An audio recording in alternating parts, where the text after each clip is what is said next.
Assalamualaikum warahmatullahi wabarakatuh. Berjumpa lagi dengan Pak Hafid dalam belajar fisika bersama.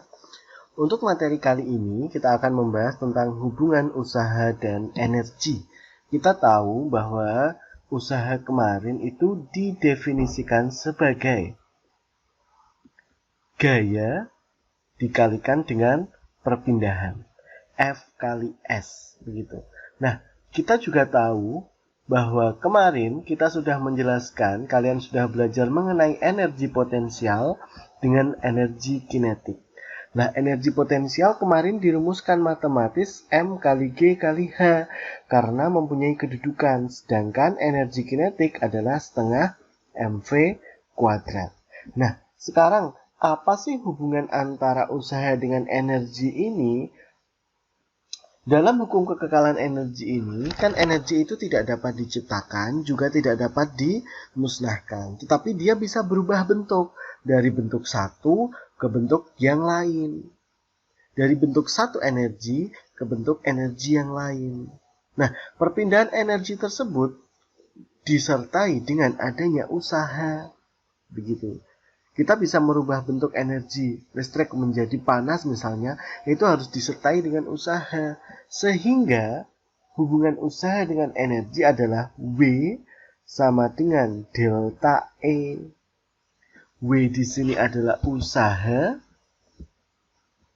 kalau delta E adalah perubahan energi. Jadi usaha itu sama juga perubahan energi, ya, karena usaha satuannya juga joule, energi potensial ya, energi kinetik juga joule. Ini adalah dimensinya sama, sehingga kita bisa mengetahui bahwa usaha itu merupakan perubahan energi dari tadi ya, yang kita bisa merubah bentuk energi satu ke energi yang lain memerlukan usaha. Nah, sekarang kita mulai dari yang pertama.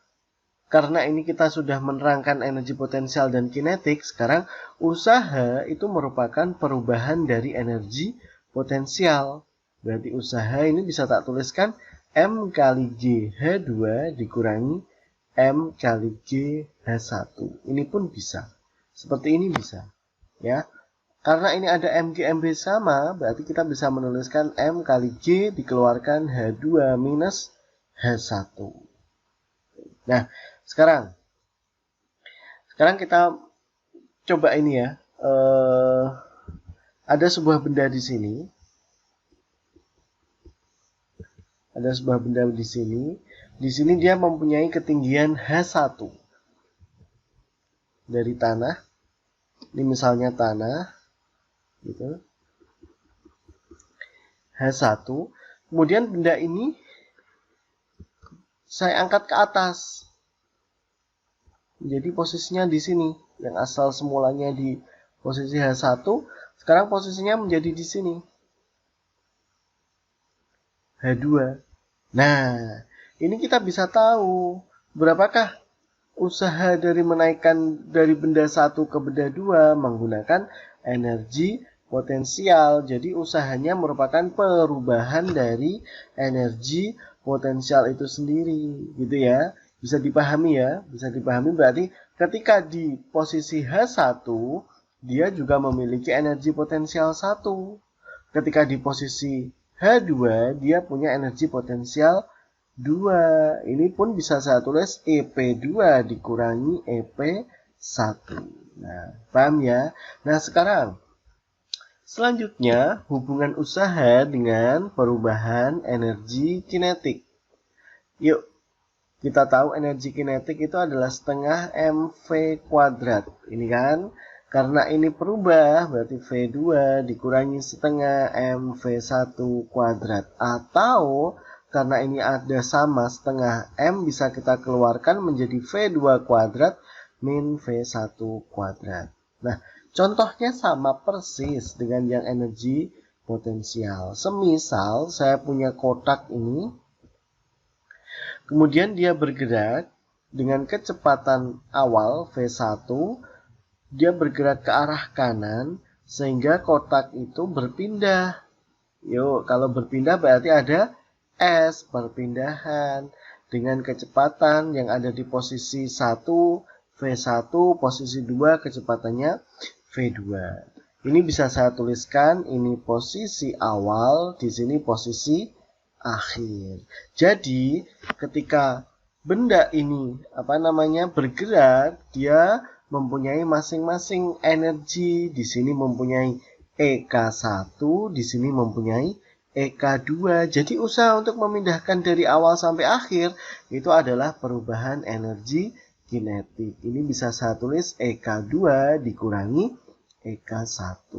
Ingat ya, sekali lagi ingat, kalau biasanya di energi kinetik kita mencari kecepatan, kita nanti akan berhubungan dengan GLBB. Saya tulis lagi rumusnya di sini. VT sama dengan V0 plus A kali T. Kemudian nanti bisa kita mencari berapakah jaraknya dengan rumus GLBB V0T plus setengah AT kuadrat. Bisa juga VT kuadrat sama dengan V0 kuadrat plus 2 kali A kali S.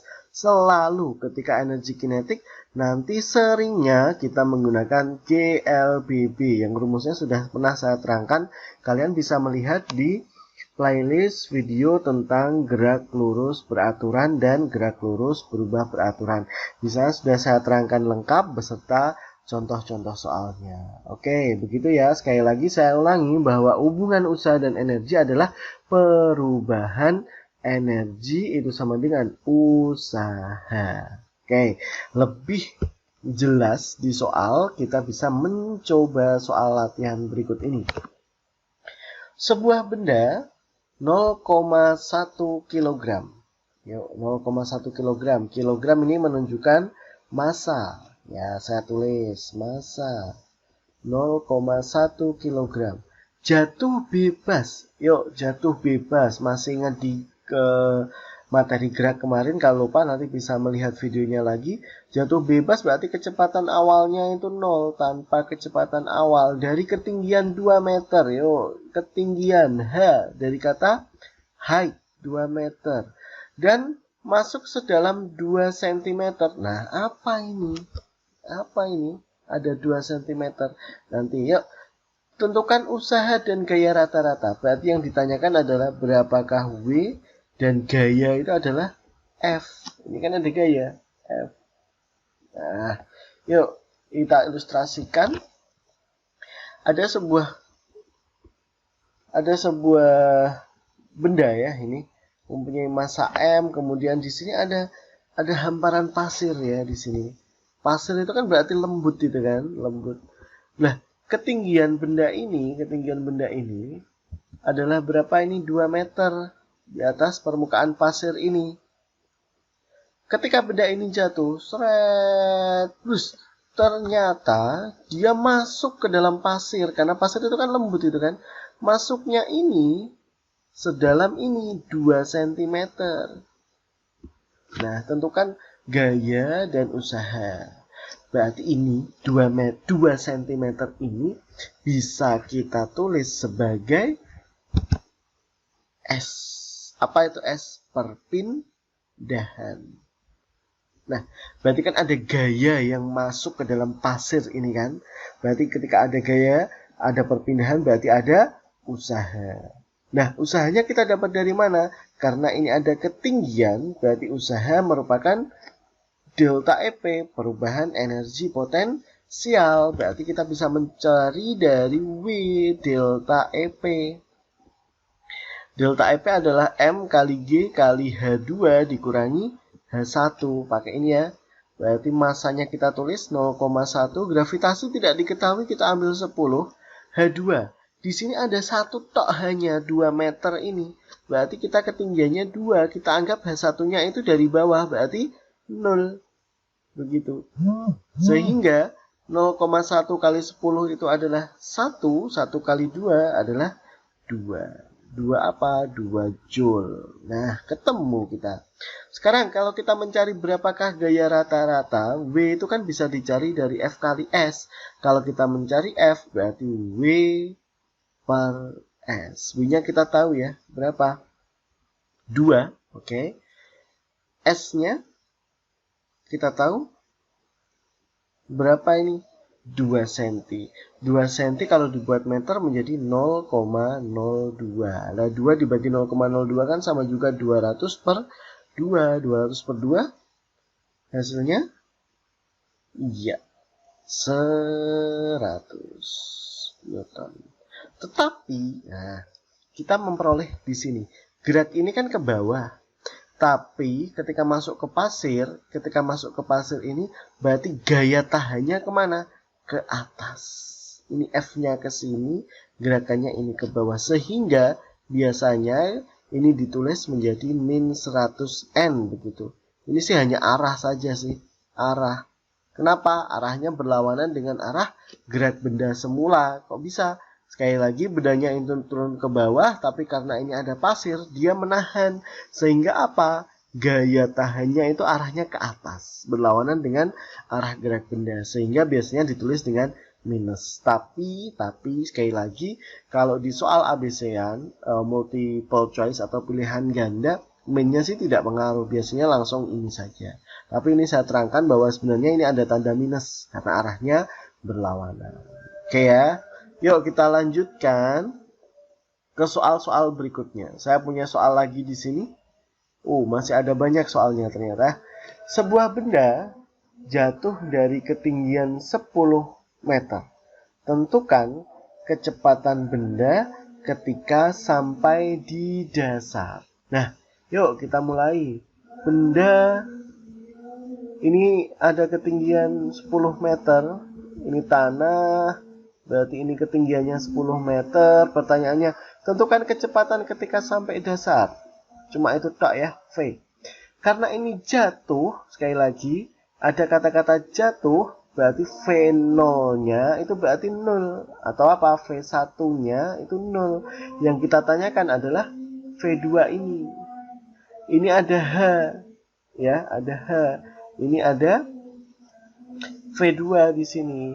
Kita anggap ya ini posisi 1 gitu aja. Ini kita anggap sebagai posisi 2. Berarti di sini ada ketinggian H1 yaitu 10 meter. Di sini ada H2 karena dia di atas tanah berarti tidak punya ketinggian. Kita mencari V2-nya ini ketika di dasar ini. Kalau ini kita memakai energi mekanik. Energi mekanik kemarin apa? EP plus EK. Energi potensial ditambah dengan energi kinetik. Kalau hukum kekekalan energi mekanik berarti EM1 sama dengan EM2. Nah, kita memakai ini nanti ya. Berarti energi mekanik di 1 dengan di 2 itu sama ya, sama semuanya. Ini bolanya di sini. Nah, kita lanjutkan. Berarti EM itu adalah EP. Karena ini di posisi 1 berarti EP1 plus EK1 di sini EP2 plus EK2. EP adalah M kali G kali H1 plus setengah MV1 kuadrat sama dengan M kali G kali H2 plus setengah MV2 kuadrat. Yuk, ini kita bisa langsung masukkan ya sebenarnya. M, ada M semua berarti M-nya kita bisa menghilangkannya. Oke, berarti karena ini kan tidak diketahui masanya juga kan, hilang. G kali H1, G-nya 10, H1-nya itu kita tahu ini 10 plus 0. Loh, kok bisa 0 Pak? Ini benda jatuh. Kalau jatuh berarti kan V1-nya 0. Berapapun angka dikalikan 0 kan hasilnya 0. Dia tidak punya kecepatan. Ini 0. Kok 0 lagi? Iya, H2 itu kan 0. M kali G kali 0 ya 0 hasilnya kan. Jadi tinggal setengah V2 kuadrat. Oke, ini berapa? 100. Dari mana? 10 kali 10. Oke, setengah V2 kuadrat. Nah, kita masukkan. Ini dinaikkan ke atas menjadi berapa ini? 200 V2 kuadrat. Saya bisa tulis V2, buang kuadrat berarti di akar. Akar 200 adalah 2 kali 100. Akar 2 tetap akar 2 akar 100 berarti 10. Menjadi akar 2 kali 10 atau bisa ditulis 10 akar 2. Itu pun sudah oke ya. meter per sekon. Nah, begitu cara untuk menyelesaikan seperti ini menggunakan hukum kekekalan energi mekanik. Yuk kita lanjutkan soal berikutnya. Masih semangat ya.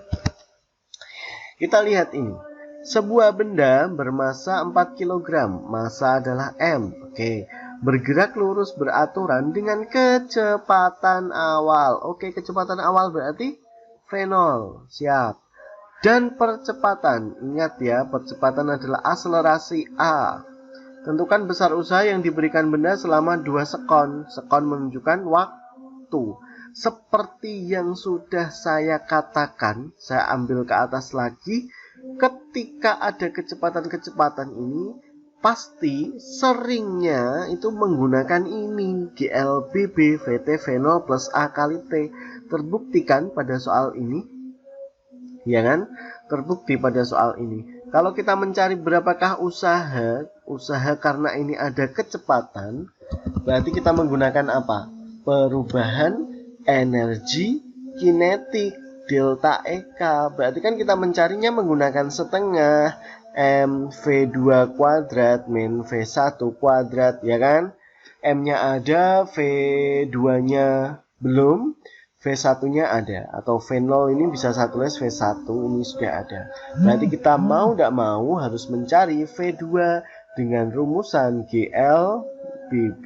Nah, itu loh fungsinya tadi. Kita bisa mencari dari VT, V0 plus A kali T. V0-nya kita tahu berapa ini kecepatan awalnya 10. Akselerasinya adalah 2, waktunya 2.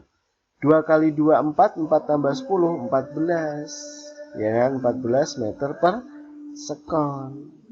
14 meter per sekon. Nah, sekarang kita masukkan ke dalam rumusan matematis ini. Yuk kita masukkan. Setengah, masanya 4, V2-nya ya ini ya, VT ini ya, 14 kuadrat dikurangi V1-nya 10 kuadrat. Nah, 4 kali setengah 2, 14 kali 14 adalah 196, 10 kuadrat adalah 100. Berarti 196 dikurangi 100 adalah 96.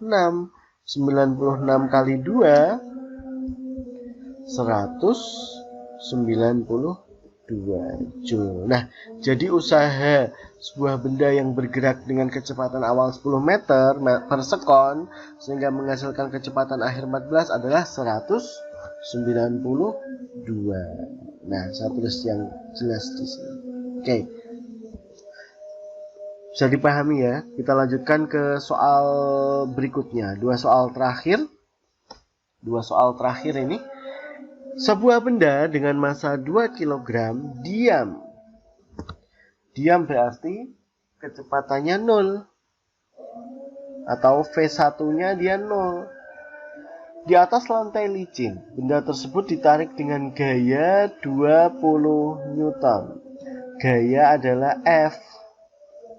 Sehingga kecepatannya menjadi 10. Berarti kan V2 ya. Menjadi berarti kan terakhir. Tentukan usaha. Usaha berarti W dan jarak tempuh. Ayo, S kan. S. Jarak tempuh S. Ini ada gaya di sini. Yuk kita mulai. Karena ada kecepatan-kecepatan, berarti kita bisa memperoleh usaha dengan delta EK. Setengah MV2 kuadrat min V1 kuadrat. Berarti kita bisa menuliskan setengah kali 2 V2 nya 10 kuadrat minus. Sekali lagi diam adalah 0 kecepatannya. 2 bagi 2 1. 1 kali 10 kuadrat adalah 100. Selesai kan? Mudah sekali. 100 Joule. Jadi usaha selain ini, rumus matematisnya W itu kan bisa dari F kali S. Nah ini kita mencari S, berarti kan W per F. W-nya kita tahu berapa? 100. F-nya kita tahu berapa? 20. Berarti hasilnya adalah 5 meter. Selesai. Begitu mudahnya ya teman-teman semua dalam mengerjakan soal ini. Sekali lagi, kalau konsep kalian itu sudah matang, wah enak sekali tentunya. Begitu ya. Yuk kita lanjutkan ke soal berikutnya. Soal yang terakhir. Ini ada 3 buah pertanyaan ya di sini. Yuk kita mulai. Sebuah bola jatuh bebas dari ketinggian 30 meter. Saya gambar dulu, ada bola. Ini apa namanya, tanah begitu ya. Ini saya tulis 30 meter. Pada saat bola mencapai 10 meter dari permukaan tanah, sebentar saya tulis yang bagus. Nah, ini 30 meter. Pada saat bola mencapai 10 meter dari permukaan tanah, 10 meter berarti dia di sini. Berarti kita tahu bahwa segini adalah 20 meter kan begitu. Jadi 10 tambah 20 hasilnya kan 30. Tentukan kecepatan bola. Kecepatan bola di sini berapa? Yuk. Kecepatan bola di sini berapa? Energi kinetiknya berapa? Energi potensialnya berapa? Nah, yuk. Bagaimana ini kita mencarinya? Kalau kita mencari kecepatan sih mudah. Dari mana? Kita bisa memperoleh dari hukum kekekalan energi. Hukum kekekalan energi mekanik. Oke, kita lanjutkan. Yuk. Dari EM, kita notasikan ini 1, begitu. Ini 2, berarti EP1 plus EK1 sama dengan EP2 plus. Oke, yuk kita lanjutkan. Berarti MGH1 plus setengah M V1 kuadrat sama dengan MGH2 plus setengah MV2 kuadrat. Ada M semua, kita bisa mengeliminasi. G kita ambil berapa tadi? Oke, 10. Biar pakai tinta hitam saja biar jelas. 10. H1-nya berarti ini sampai sini. Kita ambil berapa? 30, cocok. Ditambah setengah. V1-nya di atas. Karena ini ada kata-kata jatuh bebas. Ada kata-kata jatuh bebas. Oke, jatuh bebas berarti kecepatannya adalah 0. Oke, berarti kali 0. Nah, 10. H2-nya adalah segini. 10. Oke, ditambah setengah V2 kuadrat. Ini berapa? 300. Sip. 0 ya. Ini berapa? 100. Oke, sip. Ya. Kita lanjutkan di sini. Ini 100-nya kita pindah ruas, berarti 300 minus 100 sama dengan setengah V2 kuadrat. Berarti ini hasilnya adalah 200 setengah V2 kuadrat. Berarti kita bisa menuliskan ini kalikan silang, berarti 400 ya. V2 kuadrat, kalau kita mencari V2 berarti akar dari 400. Akar dari 400 adalah 20. Oke, selesai. 20 meter per sekon. Itu kita mencari kecepatan pada posisi yang kedua ini. Nah, kita bisa langsung memperoleh sebenarnya dari rumus GJB, gerak jatuh bebas. Kalau kita mencari kecepatan akhir pada gerak jatuh bebas kan langsung begini, akar 2GH, ya kan? Hasilnya sama, 2 kali 10 kali 20, tapi ini ya, sekali lagi ini 20. Bukan 10 ini, tapi 20, karena H yang di GJB adalah jarak tempuhnya. Jarak tempuh dari 1 ke 2 kan 20 ini, ya kan? Nah, hati-hati ya, hasilnya pasti sama, 2 kali 10, 20, 20 kali 20, 400, akar 400, 20. Sama kan? Nah, sekarang berapakah EK dan EP? Nah, berapakah nilai EK dan EP? Energi kinetik setengah MV kuadrat. Silahkan dihitung sendiri. Nanti hasilnya bisa ditulis di kolom komentar. Energi potensialnya MGH. Ya, ini posisinya di 2. Silahkan dicoba sendiri, nanti hasilnya tolong ditulis di kolom komentar ya. Itu merupakan hubungan usaha dan energi. Di video berikutnya saya akan membahas tentang daya. Segala sesuatu tentang daya, ada efisiensi dan lain-lain. Begitu, terima kasih. Assalamualaikum warahmatullahi wabarakatuh.